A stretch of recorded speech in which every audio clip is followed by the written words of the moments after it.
Abordamos por primera vez el tema de la alimentación en el podcast de Carmen Osorio y lo hacemos en el punto de venta, en los supermercados. ¿Cómo leer etiquetas? ¿Qué productos son más interesantes? No os perdáis la charla de hoy.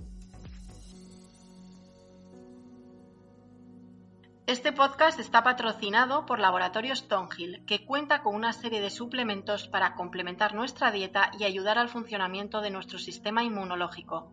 Es el caso de Bifi7 Defensas, complemento alimenticio a base de fermentos lácticos, zinc y vitaminas C y D, Lactoferrina Inmuno C más D, complemento alimenticio a base de lactoferrina y vitaminas C y D, Estado puro vitamina C no ácida, complemento alimenticio a base de vitamina C, escaramujo y bioflavonoides cítricos, estado puro vitamina D3, fórmula concentrada y activa de vitamina D y que puedes encontrar en formato comprimidos o líquida para adaptar la dosificación a las diferentes necesidades. Todos los productos de Laboratorios Thornhill cuentan con un riguroso etiquetado y con todas las especificaciones necesarias. Toda la información y fichas técnicas están en su web y además cuentan con atención técnica de manera telefónica y por mail para aclarar dudas y consultas a usuarios sobre la suplementación natural Thornhill. Cuando vamos al supermercado y nos paramos a leer etiquetas, con frecuencia desconocemos lo que significan muchos de esos ingredientes. Tampoco sabemos de dónde proviene la mayoría del azúcar que consumimos a diario y que viene escondida en productos que creemos que no lo llevan. Además, la oferta es tan grande en tantos productos que muchas veces dudamos cuál debe ser el que nos llevemos a casa. Hoy vamos a ir desgranando algunos de los alimentos que compramos frecuentemente en el supermercado gracias al nutricionista Roberto Vidal, conocido como el coach nutricional. Roberto, bienvenido. Muy buenas, muchas gracias por la invitación a tu programa de podcast. Pues nada, me encanta tenerte aquí, me encantan tus vídeos, son tan claritos, tan dinámicos, que yo creo que haces una labor de divulgación súper positiva y luego pues lo que decía ahora, ¿no? Que es que, creo que desconocemos tantos términos, tantas cosas, estamos tan perdidos y que al final es verdad que hemos perdido un poco la alimentación en cosas frescas y claro, vamos al supermercado, ¿no? Y ahí todo hay que mirarlo. Y entonces, bueno, yo quería ir poco a poco desgranando algunas de las cosas que solemos tomar frecuentemente, que solemos comprar frecuentemente y quería arrancar un poco con los cereales por el tema del desayuno, ¿no? Que es la primera comida del día y que hay una variedad absolutamente tremenda. Entonces, cuando uno llega ahí al estante, dices, madre mía, ¿cuáles sí, cuáles no? ¿Qué cantidad de azúcar es el límite que yo debo mirar en el paquete? A ver, vamos a meternos en los cereales. ¿Cuáles sí, cuáles no? Sí, entendiendo cereales como cereales procesados, porque cereales en general es un grupo de alimentos que puede ser muy interesante, pero entiendo que tú haces referencia a aquellos cereales procesados que se consumen directamente, que han tenido un proceso, pues bien sea térmico o una manipulación que permite que su ingesta sea directa. Por ejemplo, tú coges arroz y tú el arroz no lo puedes consumir directamente, tienes que hervirlo, tienes que cocerlo. Pero si tú ese arroz lo sometes a altas temperaturas y con aire, pues lo que estás haciendo es modificar su textura y al final obtienes un producto que ya puedes consumir de forma directa y sería un poco ese arroz inflado que consumimos en las cajas de cereales procesados, ¿no? Luego le añaden más ingredientes como puede ser azúcar, aromas, colorantes, algo de cacao y al final obtienes pues ese producto pues conocido. Dentro de la, como muy bien has comentado antes, en la introducción, tenemos una enorme oferta alimentaria de muchos productos y eso no siempre ayuda. Sí que es cierto que el hecho de tener variedad nos permite, pues, personalizar un poco más los productos a nuestros gustos, ¿no? Pues que si hubiese solo una opción de yogures o una opción de cereales, pues al final habría mucha gente que se vería limitada porque no concuerda el producto, las características del producto con sus gustos. Entonces, el hecho de tener variedad nos permite pues abarcar un mayor público. Pero el problema es que muchas veces ese exceso de variedad puede generar cierta dificultad a la hora de tomar la mejor decisión. Sobre todo si la búsqueda de la compra es una búsqueda desde un punto de vista saludable. Ya no buscamos productos únicamente para satisfacer nuestro placer, sino también para satisfacer, que es que debería ser primario, nuestras necesidades nutricionales. en una primera instancia siempre tendría que haber sido así. O sea, siempre tendríamos que haber buscado realizar la compra enfocando la selección de los productos en función de nuestros requerimientos y nuestras necesidades nutricionales y que la segunda cuestión a tener en cuenta sea las características organolépticas, es decir, que ese producto pues nos guste, nos genere placer también al mismo tiempo que cubre nuestras necesidades nutricionales. Pero hasta ahora, hasta hace muy poco, no ha sido así. Simplemente comprábamos por los productos que te gustan, pues mira, esto es lo que yo me llevo a casa y esto es lo que voy a comer. Y no nos planteábamos qué producto puede ser más interesante para mi salud. En eso hemos avanzado estos últimos años gracias a la labor que hacéis mucha gente en redes sociales, a los medios, pero sí que en eso antes no te es verdad, antes comprabas algo y no te planteabas, no analizabas, no tal. Ahora esto es en lo que hemos avanzado, aunque quede mucho camino, claro. Claro, hay que pensar que ha sido una evolución algo normal, ¿no? Hace 50, 60 años había bastantes carencias. No todo el mundo tenía acceso a todos los alimentos y había, pues, periodos de hambruna, ¿no? Los años 30, 40, 50. Y todo eso lo hemos ido arrastrando durante las décadas siguientes, donde el principal objetivo de la alimentación era satisfacer el hambre e intentar buscar esa satisfacción de hambre de la forma más placentera posible. No había un planteamiento de que la alimentación fuese óptima y enfocar la selección de los productos de una forma más adecuada en función de nuestra salud. Esto siempre hay que tenerlo en cuenta, que todos los productos son legítimos. Todo lo que puedas encontrar en un supermercado es totalmente legítimo, mientras no conlleve un daño directo. Es decir, si un producto nada más consumirlo te genera daño y perjuicio, obviamente eso no está permitido, es ilegal. Para eso hay una legislación sanitaria que permite, pues, permite evitar que se produzca una oferta alimentaria de productos que puedan ser directamente nocivos. Eso sí, sí que es cierto que hay cierta oferta alimentaria que a lo mejor no genera un perjuicio de forma directa e inmediata, pero que sí, consumiéndose de forma abusiva y durante un periodo prolongado, a largo plazo, a medio y largo plazo, sí pueda generar problemas de salud. Entonces, volviendo a los cereales, que es un producto muy específico y que porque siempre intento que la información, a pesar de que yo haga un vídeo de los cereales más interesantes o el yogur más interesante, no hay que olvidar que esto es un ejemplo muy concreto y que yo te explique cuál es el mejor cereal no va a salvar tu alimentación. Que yo te explique cuál puede ser el mejor yogur no va a salvar tu alimentación. Cada contenido tiene que, y ahora lo mismo con los cereales, ahora cuando te explique el tema de los cereales, tiene que intentar ser una información que sea extrapolable a cualquier producto. Que al final el planteamiento sea, vale, aquí tengo un producto, en el producto tengo una información en el etiquetado, tengo que tener ciertas capacidades para saber dónde tengo que mirar y qué debo interpretar en la información que se me da para poder tomar una decisión adecuada. Y da igual que sea en unos cereales, que en un yogur, que en una leche, sea lo que sea. Y ese es el mensaje real, que debemos empezar a cuestionarnos si lo que estamos adquiriendo es el producto más interesante o no. En respecto a los cereales, pues cosas que tenemos que mirar, pero ya no son los cereales, sino en todos los productos. Tabla nutricional, ingredientes. Eso es lo que se os tiene que quedar. Tabla nutricional, ingredientes. Da igual que en la fachada del paquete te ponga integral, 0%, ayuda a tu línea. Da igual la información que ponga. Tú vete a la tabla nutricional y a los ingredientes. Respecto, por ejemplo, a estos cereales, principalmente los ingredientes de muchos de estos productos suelen empezar por azúcar. Una cosa que es muy importante que tenéis que tener en cuenta cuando interpretéis el etiquetado es que en los ingredientes, el orden de los ingredientes que aparecen denotan la proporción de mayor a menor medida que compone el producto. Es decir, si el primer ingrediente es azúcar, significa que dentro de la totalidad de la composición del producto, el ingrediente mayoritario es el azúcar. Si fuese una harina, harina. Si fuese aceite, aceite. Si fuese agua, agua. Con muchos productos, el primer ingrediente es agua.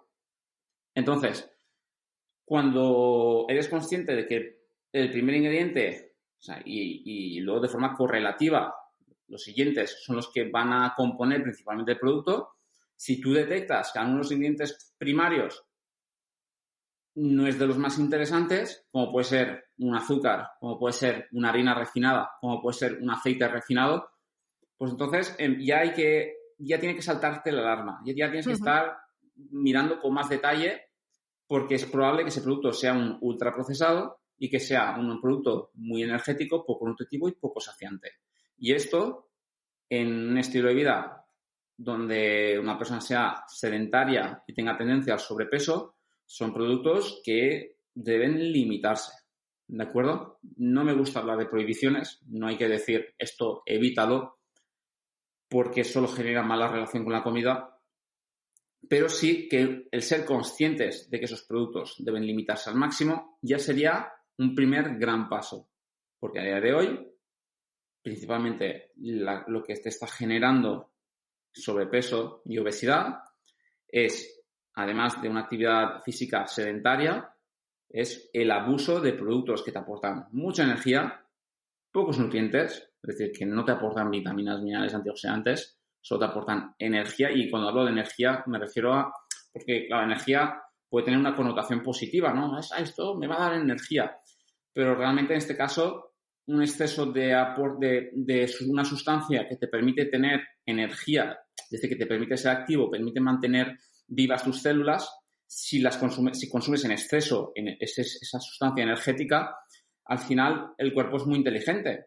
Y nosotros, si hemos llegado a donde hemos llegado, es porque cuando estábamos hace miles de años en el bosque y éramos cazadores-recolectores, no había comida a todas horas. Se comía cuando se cazaba, cuando se recolectaba, cuando se encontraba algún alimento. Entonces hemos evolucionado con la capacidad de poder almacenar la energía que consumimos en un momento dado para que en un momento posterior o en un periodo posterior donde no haya acceso a los alimentos, seamos capaces de utilizar esa reserva energética. ¿Cómo reservamos nosotros energía? En forma de tejido graso. ¿Tener tejido graso en el cuerpo es malo? No, es totalmente natural y es totalmente necesario. Necesitamos tener un mínimo de porcentaje de grasa para estar sanos. Eso tiene que quedar claro. Pero el exceso de tejido graso sí que es perjuicioso para la salud. Sí que genera lo que se conoce una lipotoxicidad. Es decir, el tejido graso, entre comillas y de forma muy simplificada, es tóxico para tu cuerpo. Además de que altera muchísimo órganos de tu cuerpo y estimula o favorece una proinflamación que puede agravarse en el tiempo. Es decir, estamos durante mucho tiempo con una cronicidad respecto a una inflamación de bajo grado y eso puede alterar pues, órganos como, por ejemplo, el páncreas, favoreciendo una diabetes, órganos como el corazón, el corazón sí se mantiene durante mucho tiempo haciendo ciertas alteraciones a nivel cardíaco y luego puede favorecer también ciertos tipos de cánceres, cáncer de estómago, cáncer colorectal. Es decir, hay que tener en cuenta que el sobrepeso es algo que debemos intentar evitar, no por una cuestión estética, sino por una cuestión de salud, ¿de acuerdo? Ya la cuestión estética ya tiene que ser secundario. Lo primario es tener una buena composición corporal, es decir, una buena composición de tejido graso, de masa muscular y de agua, para que gocemos de una buena calidad de vida. En un cereal, ¿cuánto sería el tope de azúcar que conviene? Porque como hay muchos destinados al público infantil, claro, y aquí me escuchan muchas madres, ¿cuál sería el tope aconsejable? Pues, todos los que van enfocados al público infantil lo superan. O sea, tenéis que tener en cuenta que un nano, como mucho, debería consumir 10-15 gramos de azúcares libres al día. 100 gramos de estos cereales suelen tener 20 y pico. O sea, con que le des 50 gramos de cereales, que eso se lo zampan en un Plis Plus. Sí. Y muchas mamás y papás sabrán que los niños comen mucho más que 50 gramos de cereales, porque en la caja te pone una ración de 40 gramos y eso no se cumple. Al final se come media caja, como te despistes. Además, que lo digo incluso por experiencia propia. No, y yo. O sea, que es que coges la caja y es como ponerse con las pipas. O sea, claro. ¿me explico? Y que soy un crío obeso y vamos, o sea, que si no me quitaban la caja, la fulminaba. O sea, que un niño que tiene una tendencia a abusar de los productos muy palatables, y para que me entendáis, palatable significa que es muy sabroso, obviamente no va a tener límite, va a comer hasta que se sienta saciado y superará incluso ese nivel de saciedad. Claro. Hay niños y niños, pero si la tendencia es que el niño sea abusador, los cereales azucarados son muy fácilmente abusables, ya que en una ración muy pequeña tienes mucha energía y lo que decía, pocos nutrientes y poca saciedad. Pues ahí está la clave, luego desarrollar un poco el tema de la saciedad. Respecto a los cereales, el porcentaje de azúcar que no debería superar entre un 5 y un 10 debería ser el límite, ¿de acuerdo? Ajá. Pero luego hay muchos depende. Es muy complicado decir un producto tiene que tener como máximo esto. Es súper complicado porque tú puedes coger esos copos de avena y que no tienen ningún sabor, prácticamente no tienen aroma, no son dulces, o sea, no saben nada, y los metes con un cuenco de leche y le añades fruta. Y le puedes añadir azúcar. No va a pasar nada. Le puedes añadir un edulcorante o puedes añadir azúcar. Pero está claro que la cantidad de azúcar que tú le vas a poder añadir va a ser mucho menor y de una forma mucho más controlada que la que pueda llevar de forma integrada en el cereal procesado. Uh-huh. Porque la industria siempre va a buscar que el producto sea hiper sabroso. Exacto. Claro. Y tú vas a buscar que el producto sea más equilibrado. Uh-huh. Es capaz de sacrificar un poco más el sabor para que no sea tan cargado de azúcares libres. Uh-huh. Porque con respecto al azúcar, te iba a preguntar, ¿de dónde proviene la mayoría del azúcar que consumimos al día? Porque hay muchísimos productos que tienen azúcar y que no lo sabemos o no lo sabíamos, quiero decir. Principalmente cuando estudiamos grupos de población y les metemos cuestionarios sobre el consumo de productos, vemos que dentro de la totalidad del aporte de azúcares libres procede no del azúcar que añadimos voluntariamente, sino de aquellos productos ultraprocesados que llevan integrado azúcar en la preparación. Y claro, al llevarlo integrado, al no ser tú quien estás añadiendo el azúcar, al no ser tú quien estás elaborando unas galletas o un pastel o una bebida, no estás percibiendo lo que estás consumiendo. Simplemente estás tragando. Ya está. Ni te planteas si el producto lleva mucho, lleva poco. Simplemente estás ingiriendo y consumiendo el producto. Si fueses tú quien tuviese que estar añadiendo el azúcar en todos los productos que consumes a lo largo del día, pues sería muy probable que al final del día te planteases que, ostras, ¿cuántas veces he tenido que añadir azúcar en esto? Ostras, que el paquete de azúcar que compré hace 3 días ya ha volado. Claro, eso no lo percibes, porque el que está consumiendo el azúcar, el que tiene los paquetes y el que ve cómo sube o cómo baja o que tiene que pedir o comprar azúcar es la industria, no eres tú. Claro. Y esto se ve enmascarado y, por tanto, merma totalmente tu capacidad de cuantificar la cantidad de azúcar que consumes a lo largo del día. Entonces, principalmente, más o menos los porcentajes están en torno al 70% del azúcar que consumimos a lo largo del día procede de los ultraprocesados y un 30% del que nosotros añadimos en el café, en la leche, en preparaciones culinarias. Porque, por ejemplo, ¿qué alimentos se nos pasan por alto ahí? Por ejemplo, he oído que el pan de molde, por ejemplo, lleva azúcar, ¿no? Que es una cosa como que no te imaginas, que a lo mejor es un porcentaje pequeño, pero que no te lo imaginas, obviamente. O sea, claro. ¿Qué alimentos, qué productos se nos cuelan ahí que tienen azúcar y que no sabemos normalmente? Sí, en el pan de molde, la cantidad, a no ser que sea un pan de molde, un tipo brioche, que entonces es mucho más dulzón y la cantidad de azúcar que puede llevar es mucho más alta. Ahí no no sería algo que habría que tener en cuenta, porque el azúcar que lleva el pan de molde es principalmente la aplicación que tiene no es para potenciar el sabor, sino es una cuestión tecnológica. Es para que, sobre todo a nivel de esponjosidad y demás. O sea, es más a nivel tecnológico del alimento que a nivel gustativo o sensorial.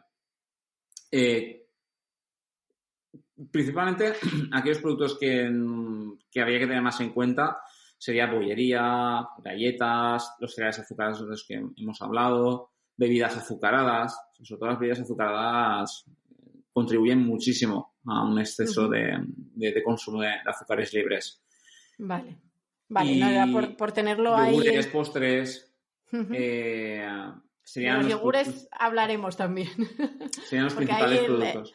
El mundo de los yogures da para mucho, pero bueno, tampoco me quiero, por ejemplo, el azúcar, ¿qué otros nombres tiene cuando vamos a mirar la composición, ¿no? ¿Qué otros nombres tiene que no sea azúcar y que, pues, digamos, ostras, esto no sé qué es y resulta que es azúcar? Pues no es exactamente el azúcar, o sea, la sacarosa, porque nosotros cuando pensamos en azúcar pensamos en sacarosa, que es el azúcar cristalino, blanco, que encontramos en los paquetes de azúcar, ¿no? Estos o los jarroncitos de azúcar. Normalmente cuando pensamos en azúcar pensamos en eso, pero a nivel industrial eso no es el azúcar que se utiliza. Primero sería mucho más costoso y segundo no es tan estable o manipulable. Principalmente se suele utilizar sirope de glucosa, sirope de fructosa, miel, o sea, son, digamos, homólogos, sustancias que van a tener ese mismo impacto. Luego hay otras que son un poquito más complejas de poder interpretar, como puede ser la maltodextrina, es decir, son harinas que se han modificado, se han procesado muchísimo para que al final sean una estructura mucho más simple. Totalmente. Vamos, o sea, los niños... asignatura de la salud desde pequeños, una asignatura en el colegio que hable desde primeros auxilios hasta alimentación, hasta los beneficios del ejercicio físico en la infancia, o sea, ahí te doy la razón y podríamos, vamos, conseguir muchas firmas para eso. Exactamente. Es que fíjate que la frustración que podamos tener los adultos ante la incapacidad de interpretar el etiquetado y saber seleccionar los productos puede ser la misma que tenga tu abuelita con un smartphone. Sí. La misma. Es decir, es una persona que pues no ha tenido unas referencias, unos conocimientos, porque no le ha tocado, porque no se las han dado, y entonces cuando le planteas una cuestión, pues no es capaz de resolverla. Pues lo mismo ocurre con la población. Totalmente. Si tú no le das una información correcta y adecuada para poder solventar una problemática que es tan importante como la alimentación, pues no va a ser capaz de resolver problemas. Entonces, cuando va al supermercado, pues es muy normal que la gente no sepa seleccionar. O sea, me parece odioso tener que juzgar a alguien por la mala alimentación que tiene. Me parece odioso juzgar a un padre o una madre porque no le da una buena alimentación a sus hijos. Es que tú no sabes de ese padre o esa madre ha tenido la suerte de tener el acceso a una información que tú sí has tenido suerte de tener. Claro. Tenemos que ser un poquito más empáticos con eso. Claro.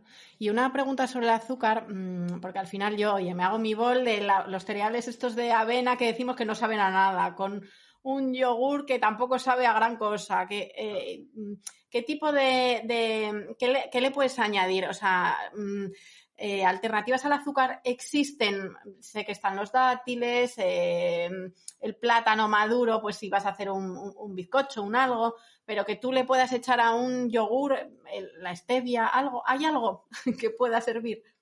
Sí, a ver, como edulcorante, si no quieres utilizar azúcar, porque ya digo, si puedes utilizar azúcar. El problema no es que tú añadas una cuchara de azúcar al yogur. El problema es que el yogur que tú compras, que ya viene azucarado, lleve 3 o lleve 4. Claro.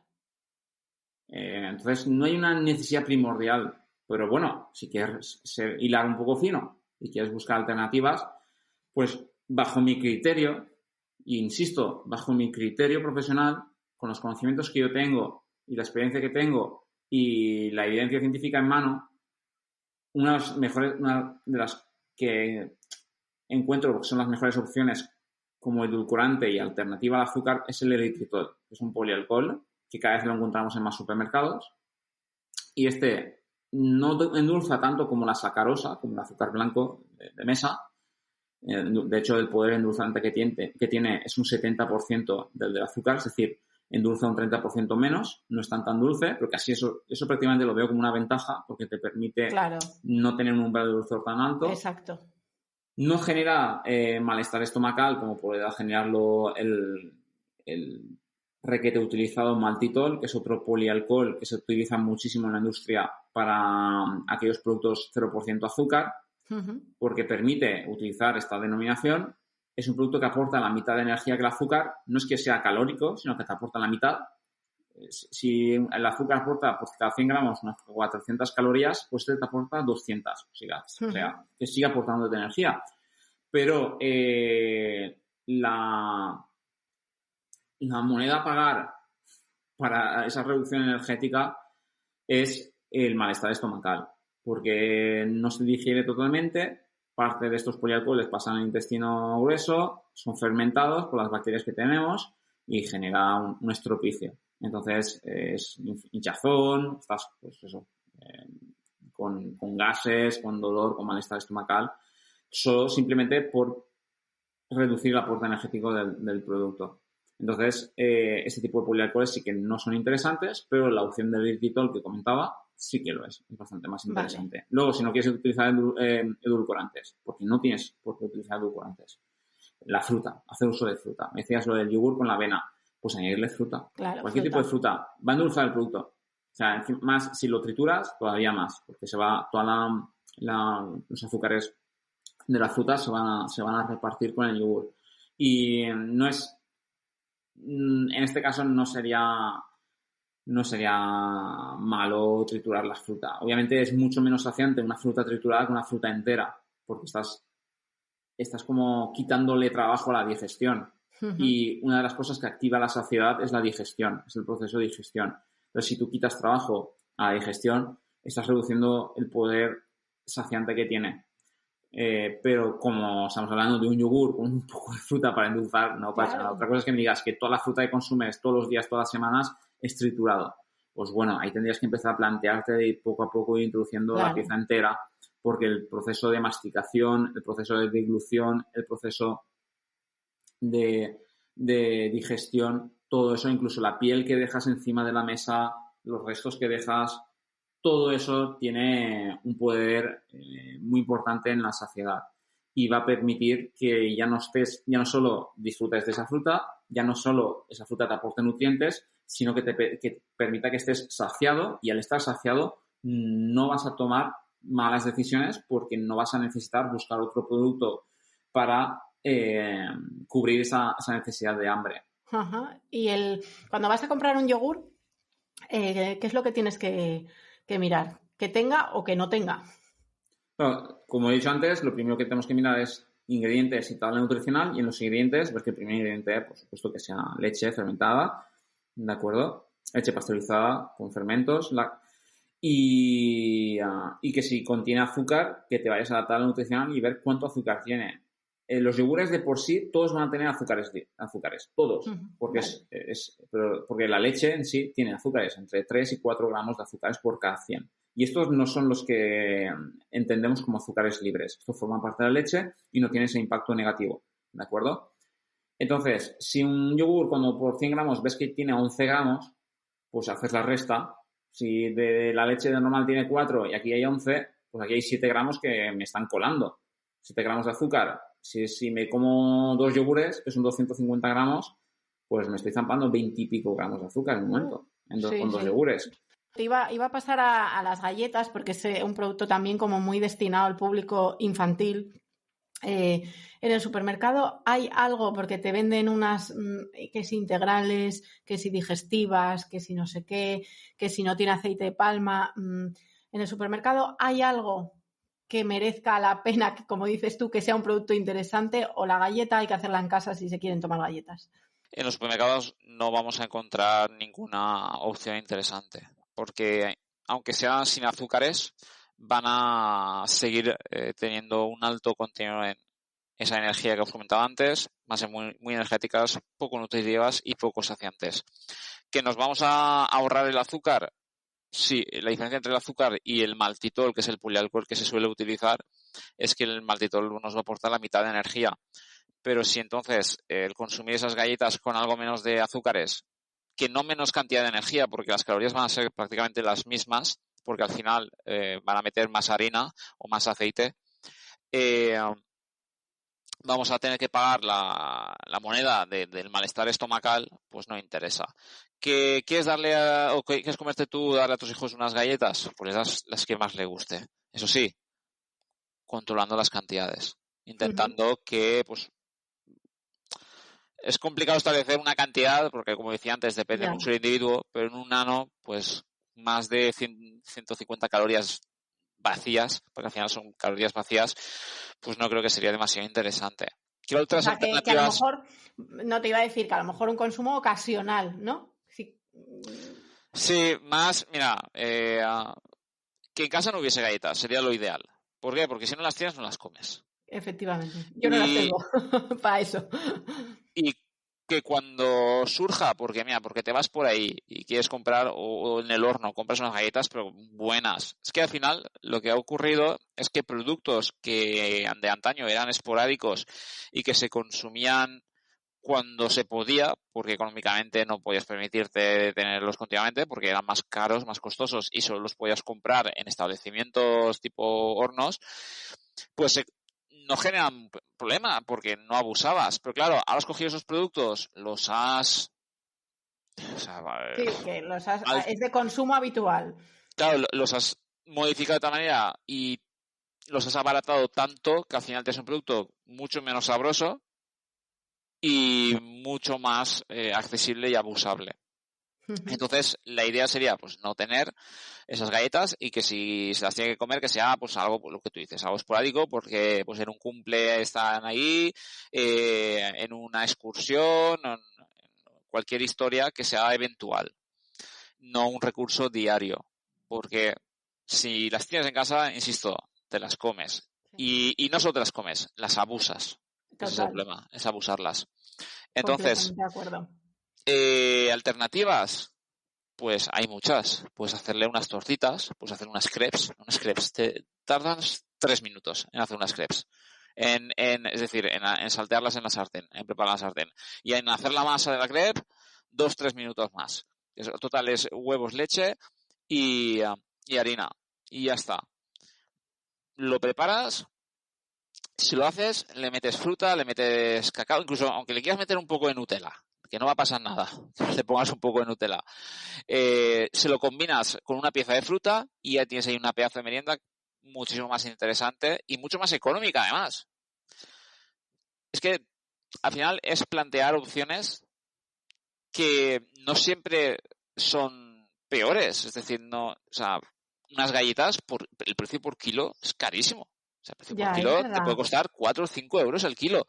Unas crepes, el kilo de una crepe, teniendo en cuenta que el ingrediente principal es leche, que te cuesta 60-70 céntimos el litro, no te sale más de €1 el kilo. Claro. No, es verdad. Porque luego la harina... cosa... Sí, es verdad. Que muchas veces decimos, es que comer bien como que es caro, ¿no? Y dices tú, bueno, es que claro, no haces, dices, la fruta cuesta, bueno, depende de la fruta, obviamente, pero dices, no, claro, es que la fruta me cuesta el kilo 2 euros o 3 euros, tal, pero y el paquete de galletas, y digo, ya, pero es que no es el mismo peso, ¿sabes? Es que no somos capaces ahí de hacer bien las equivalencias. Claro, y además, que entiendo que muchos padres dirán, o sea, pues me tengo que poner yo a hacer crepes ahí a mi hijo todos los días. No, pues no tienes por qué. O sea, coges los domingos, que puede ser que tengas más tiempo, y preparas crepes para toda la semana. Porque en el frigorífico los 4 o 5 días te los aguanta perfectamente. Y tienes ahí para merendar o incluso para almorzar, para que sirva para el almuerzo. Yo las crepes pongo como ejemplo porque yo soy francés. Y allí en Francia, aquí han llegado las crepes, yo creo, un poco tarde y era algo ocasional. Era cuando comías crepes, era cuando pues te ibas a, yo que sé, a la playa o lo que sea y hay una paradita donde hacen crepes, ¿no? O te vas de viaje, no es algo recurrente que te hagas en casa. Sí. Culinariamente no forma parte de la gastronomía española, pero en Francia sí. En Francia es súper habitual. O sea, que los fines de semana hacer crepes y tal.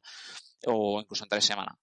Y yo recuerdo cuando era un crío, que ya estaba aquí en España, llevarme crepes para almorzar. O sea, yo me sentía hasta un privilegiado, porque primero los niños de mi alrededor flipaban. Y decían, ¿eso qué es? Lo desconocían. Y segundo, porque lo disfrutaba un montón. Entonces, tenía a un niño al lado mío que se estaba zampando ahí su bollo, que teóricamente es algo que es mucho más atractivo que una crepe, pero yo eso lo está disfrutando una barbaridad. Y estamos poniendo un ejemplo muy concreto. Igual que puede ser una crepe para merendar, podría ser pues que le hagas queso batido con fruta y unas semillas y un poco de cereales por encima para darle diferentes texturas, aromas, sabores, y le estás dando una experiencia espectacular de una forma muy económica y muchísimo más saludable y sabrosa. Le puedes hacer una stracciatella. Coges yogur, virutas de chocolate negro y le haces una stracciatella en un momento. O sea, a veces simplemente es tener el conocimiento para poder. Pero claro, si no tienes el conocimiento, no puedes tomar decisiones. No, y luego te digo una cosa, dice el refrán que el hambre agudiza el ingenio, y es que es verdad. O sea, en el momento que tú decides que hay una serie de alimentos que no quieres tener que usar a diario, tu cabeza obligatoriamente se ve obligada a buscar alternativas y muchas veces cosas que no conocías o no pensabas o yo qué sé, ¿no? Es que es así. Sí, en el momento en que despiertas, por decirlo de algún modo, ¿no? Se te abren los ojos y te das cuenta de lo importante que es la alimentación, del impacto que tiene en tu salud y en tu calidad de vida, es cuando estás más sensible y más receptivo a querer aprender. Y es cuando pues inicias ese camino de aprendizaje, de ir adquiriendo ciertos conocimientos, cómo interpretar el etiquetado, cuáles son los productos más interesantes, los menos interesantes, qué tipo de divulgador me interesa más por la información que me pueda dar, ostras, esta persona me influye bien. Empiezas, pues eso, todo un proceso que te permita al final mejorar tu alimentación y la de la gente que te rodea, porque al final, yo lo digo siempre cuando doy charlas o incluso cuando he hecho formaciones, yo soy profesor en un máster de medicina y siempre lo digo, todos los conocimientos que estáis adquiriendo ahora, toda esta capacidad de tomar mejores decisiones desde un punto de vista nutricional, al final es una responsabilidad lo que estáis también asumiendo. Uh-huh. Y es la de influir positivamente en la gente que os rodea. Si tenéis la suerte de estar obteniendo una capacidad, yo lo llamo superpoder, un superpoder de tomar decisiones saludables, tenéis la enorme responsabilidad de que la gente que os rodea también sea capaz de poder tomarlo. Entonces, si tienes hijos, tienes una pareja, tienes un hermano, que convives con ellos, que tienes una relación seguida, y vas viendo y vas detectando que toman malas decisiones y tú tienes la capacidad de poder influir positivamente, tienes que hacerlo. Es tu responsabilidad. Porque al final vivimos en una sociedad y tenemos que asumir que parte del rol de la sociedad es contribuir a ella. Y si tú sí tienes las capacidades de tomar buenas decisiones, debes intentar influir positivamente en la gente. Y a veces es muy complicado tener un padre, una madre, mayores además, que son, pues ya tienen las cosas como los hábitos muy asignados, una hermana o un hermano con mucho sobrepeso y que la salud no forma parte dentro de sus valores. Sí tienes, o sea, aunque sea más complicado, sí tienes la responsabilidad de intentar influir positivamente en ella. Y de hecho, un poco el contenido que intento siempre divulgar, siempre lo hago con esta en clave de humor, para que la gente al final ya no solo vea el contenido por la nutrición, sino lo vea porque diga, bueno, pues paso un buen rato. No me interesa la nutrición, pero bueno, me río un poco viendo los vídeos estos. Y al final, a lo tonto, que digas, hostia, se me van quedando cosas. Y te quería preguntar por el pan, porque es un producto de consumo en este país, pues es el que es. Y realmente no sé si nutricionalmente el pan aporta gran cosa. Y en qué deberíamos fijarnos si no somos capaces de suprimir ese alimento, o realmente tú me dices, mira, no hace falta suprimirlo, o sea, puedes tomar pan, pero que sean de estas características, o cuéntanos un poco acerca del pan. Yo creo que lleva ya casi 3 años en redes sociales y todavía nunca me había atrevido a hablar del pan porque no veía la manera, no encontraba, digo, ostras, ¿cómo le hago entender a la gente el concepto con el que yo educo a la gente que lleva mis planificaciones? Porque yo lo tengo muy fácil porque están siguiendo mis pautas. Pero a la gente que no sigue ninguna pautas, ¿cómo le hago entender lo siguiente? Y es, da igual el pan que elijas, me da igual. Sea el más refinado, el más integral, el más sabroso, el que parezca más una zapatilla o el talón de un fakir, me da igual.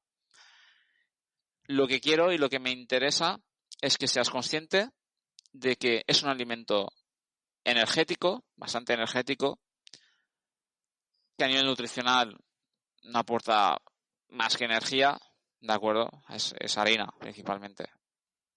Y no es excesivamente saciante.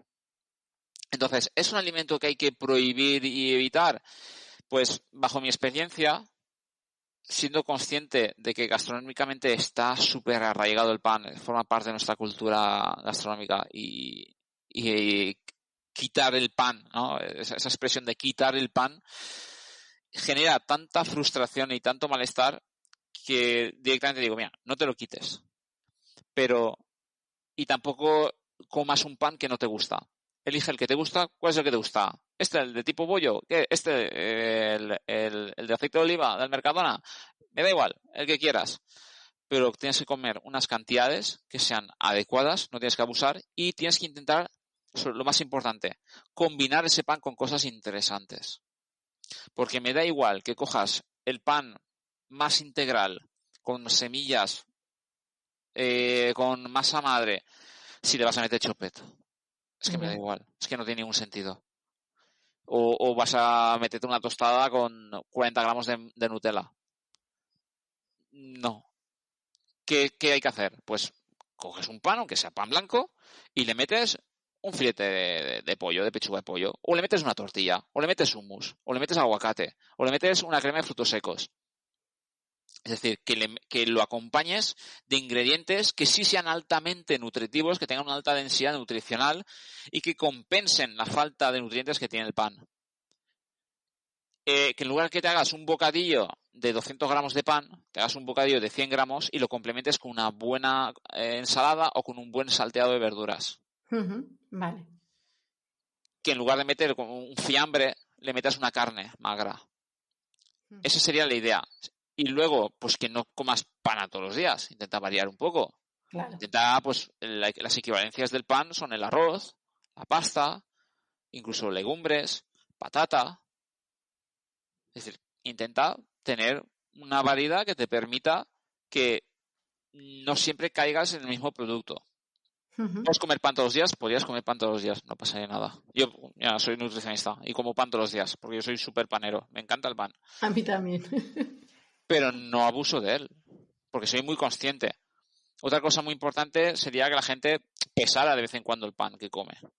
Porque coges un pan y, claro, trocito a trocito, encima la mitad estábamos que tenemos TOC, trastorno de la conducta obsesiva de la conducta, y no podemos ver el pan que no esté recto y lo tienes que dejar recto, ¿no? Y vuelves a cortar y bueno, te has quitado un trozo y como hay una puntita que sobresale lo vuelves a cortar y todo eso, claro, te lo estás comiendo. Y es adictivo, o sea, yo no sé si es adictivo o no, pero empiezas y es otro alimento que te pide el cuerpo más, ¿eh?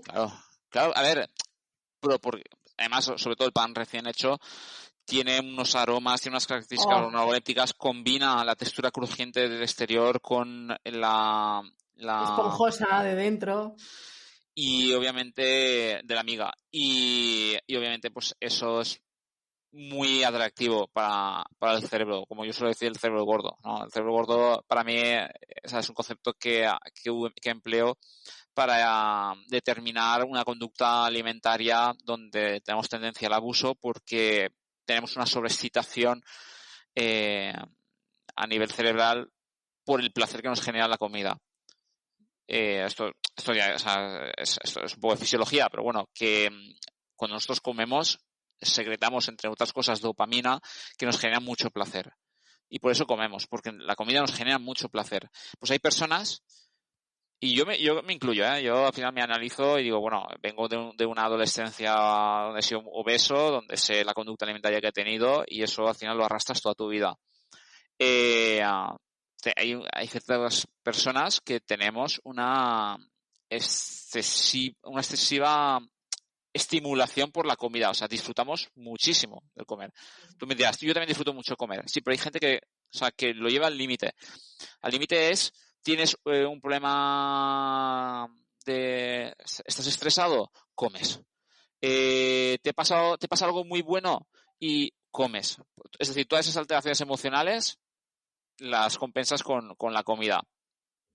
Y eso, pues, cuando tienes acceso a alimentos muy palatables, al final te hace que tengas un exceso de aporte energético y tengas sobrepeso y obesidad. ¿Esto es malo? No tiene por qué ser malo. O sea, si hubiese una catombe y tuviésemos que sobrevivir comiendo cosas que no nos gustan, seguramente la gente que tiene mayor excitabilidad por la comida es la que sobreviviría y la que no es la que caería. ¿Es malo desde un punto de vista nutricional? Tampoco. O sea, al final simplemente lo que tienes que hacer es tomar mejores decisiones, entrenar el cerebro gordo, como suelo decir. Es decir, seguir disfrutando de la comida, pero con opciones mucho más interesantes, manteniéndote saciado y si hay problemas de psicología detrás, que acudas a un profesional cualificado, que es el psicólogo, para que te ayude a gestionar tus emociones y que enfoques esas carencias de capacidad de gestionar las emociones con la comida y lo cambies por estrategias mucho más metódicas y psicológicas. Bueno, a ver, yo te cuento que yo tuve bulimia con 18 años, o sea que también la comida, hubo una época en mi vida que fue un lastre totalmente, ¿no? Que gracias a Dios pues superé y bueno, pero sí que dices tú que hay momentos en que hay una parte que dices tú, como tengo tanta ansiedad, ¿no? Por comer. O sea, que a lo mejor eso es una cosa que se arrastra, ¿no? Que tú comentabas en tu caso, ¿no? Pues tus problemas de obesidad, yo por mis problemas de trastorno compulsivo y que en algún momento, como que aflora, ¿no? Esa situación en la que tienes tu vida gira alrededor de la comida. O sea, no, es un desgaste tremendo. Teniendo un mundo tan bonito. Exacto.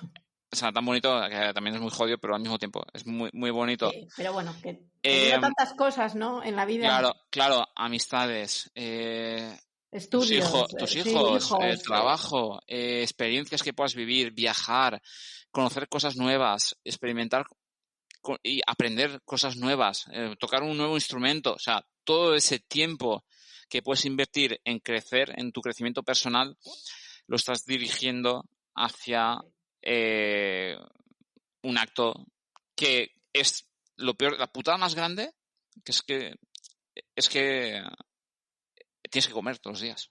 Claro, es que es eso. O sea, es una cosa que te está rodeando continuamente. Es como si a una persona drogadicta o una persona que fuma, fumar formase parte del proceso fisiológico del día a día. Es decir, que tú tienes que fumar para poder estar vivo. Tienes que comer para estar vivo, pero no tienes que fumar. Entonces, te lo puedes quitar, no va a pasar nada. Puedes aislarte, pero no puedes aislarte de la comida. No puedes aislarte del acto de comer. Entonces, claro, es algo que todos los días vas a tener que hacer un sobreesfuerzo para que no volver a caer. Entonces, entiendo perfectamente que la gente pues tenga esa tendencia y además, como sigue siendo un tema tan tabú, la gente pues lo lleva, no lo comparte. No, en España no tenemos una educación en la que nos inculcan ir al psicólogo en cuanto haya un problema. O sea, aquí ir al psicólogo es nadie pilota, estás yendo al psicólogo porque no te falla algo. Sí, es como como que estás mal, ¿no? Y no necesariamente, a veces claro, simplemente necesitas ayuda y punto. Claro, está estigmatizado. Entonces, la gente no recurre al profesional adecuado, lo lleva arrastrando durante mucho tiempo y al final pues conlleva a que... es que fíjate que es curioso, porque cuando yo les hacía cuestionarios, esto te va a llamar la atención, cuando les hacía cuestionarios sobre los productos que más consumían previo a la purga, digo, joder, tenemos los conocimientos para saber elegir los peores productos. ¿Para eso? O sea, ¿para eso sabes cuáles son los peores? Porque sí. no te hinchas a base de ensaladas. No. Se hinchan a base de productos súper palatables y digo, ostras, o sea, hemos adquirido la capacidad de saber elegir los peores productos para ese acto, pero no los mejores para luego la alimentación del día a día. Digo, ostras, o sea, y es cuando te planteas, dices, ¿qué trabajo, o sea, qué qué curradas se han pegado los de la industria para que sepamos exactamente dónde atacar cuando nos queremos dar un festín y no tengamos ni puñetera idea de qué elegir cuando tenemos que comer para nutrirnos. Totalmente, es verdad, ¿eh? De ahí lo importante que hablábamos, ¿no? De esa asignatura de la salud desde pequeños, en todo, en el ejercicio, en primeros auxilios, en nutrientes, en absolutamente todo. Madre, tú y yo podríamos estar aquí hablando 3 horas, Roberto. ¿Qué no darías nunca a un niño? Nunca le prohibiría nada. O sea, nunca le prohibiría nada porque la prohibición genera un mayor foco en el producto y por tanto eso puede tener una respuesta totalmente contraproducente, y nunca tampoco le recompensaría con comida, porque la recompensa con comida genera otro foco que eso, al final el niño crece con eso y va luego a buscar la misma recompensa en un futuro mediante la comida. Es decir, ¿has hecho las cosas bien? Toma, un Kinder bueno, ¿no? Ostras, te has dado un golpe, no llores, toma, un dulce. ¿Qué ocurre aquí? Tenemos una situación en la que hay un problema y se resuelve con comida. Este niño crece con esa solución. Tengo un problema, me recompenso con comida. Tengo un mal día, llego a casa, me zampo lo que sea porque me lo he ganado, porque me lo merezco. Claro. Y esto no es racional, ¿eh? No es un acto racional. No es algo que digas, vale, llego a casa, voy a comerme porque... No lo haces así, obviamente. Es algo totalmente inconsciente. Entonces, aprendamos a cocinar, aprendamos a presentar las cosas también. Que el atractivo de la presentación hace muchísimo. No es lo mismo que te den las cosas todas mezcladas y feas, que te lo hagan una presentación un poquito más bonita, la fruta, o sea, el yogur, por ejemplo, pues ya triturado con las frambuesas por encima o ejemplos, ¿no? O en un recipiente que también sea mucho más atractivo. Serían estrategias mucho más adecuadas, más que pensar en qué no darle a un niño, sino más en qué hay que darle sobre todo y en qué tenemos y qué cosas puede ser que no estemos haciendo bien y para poder buscar una solución y mejorar la alimentación de casa. Y por último, ¿qué nutrientes priorizamos? Esto ya para niños, adultos, o sea, esto para todos, ¿no? Sí, lo que pasa es que pensar en nutrientes con los alimentos, esto lo puede hacer un nutricionista que tiene conocimientos profundos de bromatología, que la bromatología es la ciencia que estudia la composición de los alimentos. Pero una persona de calle, ¿cómo le dices? Sí, tienes que comer proteínas, pero si no saben ni dónde están las proteínas. Yeah. Por no saber, a lo mejor es que no saben ni lo que es una proteína. Es que yo ahora mismo a ti te pregunto, ¿qué es una proteína? Yo sé en qué alimentos están, pero no sé explicarte. ¿Qué es una proteína? Y sé que ayuda al músculo, o sea, sé una serie de cosas, pero no sé definirte lo que es una proteína. Claro, por lo mismo con las grasas, con los carbohidratos. Entonces, claro, aunque yo diga, vale, ¿qué pasa en la alimentación esto? La gente no es consciente de la importancia que tienen estos nutrientes. Entonces, es más fácil hablar de alimentos que de nutrientes. Por eso cuando hacemos divulgación intentamos más enfocarnos hacia la recomendación de productos o alimentos más que a enfatizar pues mira, tienes que consumir tantas proteínas a lo largo del día, porque si no se genera lo que se conoce como nutricionismo, que es potenciar el consumo de productos por sus nutrientes. Y esto suele generar más un error que un beneficio. Porque si yo el bollicao me lo como por el hierro que tiene, tenemos un problema. Entonces, tenemos que enfocarnos más en la globalidad del producto, en que sea interesante o más interesante o menos interesante. Si tu alimentación se basa principalmente en vegetales, frutas, hortalizas, verduras, legumbres, te aseguro que no vas a tener carencias ni de vitaminas ni minerales, porque cuando estudiamos la población no tienes carencias. Las tiene cuando no los consume. Si consumes alimentos proteicos, pues que sean pues, a partir de legumbres, que son fuentes de proteínas muy buenas, huevos, lácteos, carnes, pescados, no te van a faltar proteínas. Además, no nos falta proteínas en la población. Es que algo que tenemos que tener en cuenta es qué ocurre a nivel poblacional, qué ocurre en el conjunto de la gente. Pues nos falta proteínas, no nos falta proteínas. Nos faltan grasas, no nos faltan grasas. Sí que abusamos excesivamente de un tipo de grasas que pues no nos interesa demasiado. Y estos son las grasas que suelen venir en los ultraprocesados, que es el aceite de girasol. El aceite que yo digo, el aceite empotrado, que es el aceite refinado. ¿Nos falta energía? No nos falta energía. Tenemos casi un 50% de sobrepeso y obesidad en la población. Tenemos que intentar pues enfocar y decir, vale, pues ¿cuál es el problema a nivel poblacional que tenemos? Pues que a lo mejor tenemos carencia de vitamina D. Entonces, pues esto se debe a que hay una menor exposición solar que antes, se debe a que no consumimos tanto pescado, no consumimos alimentos que puedan favorecer. Es que además a nivel nutricional la vitamina D, por ejemplo, es bastante complicado cubrirla solo a nivel nutricional. Principalmente es la exposición solar y no nos exponemos, entonces son carencias. ¿Cómo paliar esto? Pues hay diferentes estrategias. He puesto la vitamina D como un ejemplo. Nos puede faltar magnesio en la población, nos puede faltar ¿se nos falta calcio? No nos falta calcio. Por eso, por ejemplo, el promover tanto el consumo de lácteos pues realmente no es interesante, porque no nos falta calcio. Y el calcio no se obtiene únicamente de los lácteos. De hecho, la biodisponibilidad del calcio en los lácteos es bastante mala comparada con otros vegetales, con ciertos vegetales. Entonces, cuando hacemos recomendaciones, pues es mejor pensar en grupos de alimentos. Entonces, basado en alimentación vegetales, como frutas, verduras, hortalizas, que los cereales pueden ser integrales, pero que si no lo son, no pasa nada, porque como el mismo ejemplo que he dicho con el pan, da igual que sea integral o refinado, o con semillas o tal, lo importante es que no abuses y que lo acompañes de alimentos que nutricionalmente sí sean interesantes. Si tenemos esto claro, es mucho más fácil que tengamos una buena alimentación. Y, por supuesto, paciencia. Paciencia porque no se aprende a comer de un día para otro. El acto de comer forma parte de nuestra personalidad. Cambiar el acto de comer significa cambiar nuestra personalidad. Y querer proyectar una personalidad diferente de un día para otro es frustrante. Es salir totalmente de tu zona de confort y es encaminarte hacia un camino de frustración, malestar y de rechazo al final, porque no le vas a encontrar interés. Entonces, paciencia y tener una mentalidad más de a largo plazo para encaminarnos hacia un camino, valga la redundancia, de éxito y sobre todo a medio o largo plazo.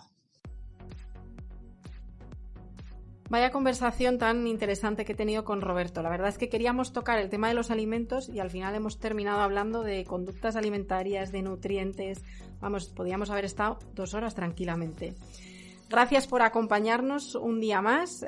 Ya sabéis que en 2 semanas nos volvemos a escuchar por aquí con más temas interesantes. Y recordad también que podéis seguir esta cuenta, No Soy Una Drama Mamá, en Instagram y que podéis escuchar todos los podcasts en las plataformas habituales. Hasta la próxima.